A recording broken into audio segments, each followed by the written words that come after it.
Niat awalnya pengen diskusi, tapi kok berubah jadi debat kusir?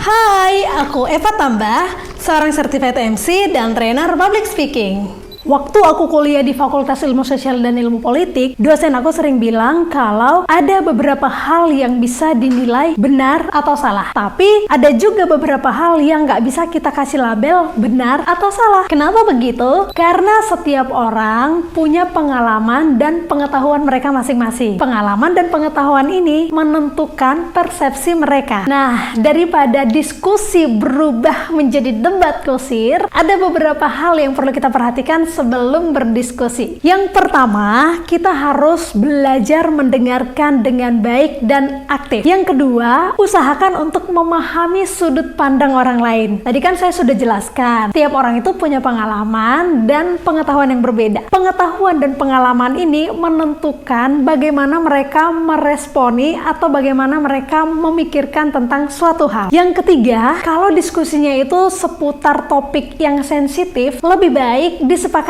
Ini mau dibahas dari sudut pandang mana? Misalnya nih, mau bahas topik tentang pernikahan. Sudut pandang yang mau digunakan untuk diskusi itu dari segi ilmu apa? Agamakah? Sosialkah? Psikologikah? Atau ilmu apa? Yang keempat, kalau tujuan diskusinya adalah untuk memperkaya pengetahuan, di awal boleh disepakati, diskusi ini bukan untuk mencari siapa yang benar, siapa yang salah. Jadi sah-sah saja menggunakan sudut pandang masing-masing tanpa pada akhirnya ngejudge bahwa aku yang paling benar, kamu yang salah. Pada akhirnya kita harus tahu kalau kemampuan berbicara atau diskusi sehat itu bukan hanya sekedar memaksakan kehendak kita atau bagaimana pendapat kita diterima oleh orang lain. Tapi penting juga kemampuan untuk mendengarkan dan bagaimana kita bisa menghargai perbedaan pendapat. Kalau teman-teman pengen belajar lebih banyak lagi tentang tips komunikasi dan public speaking, jangan lupa follow Instagram Eva Tambah dan ikuti setiap konten-konten yang aku upload.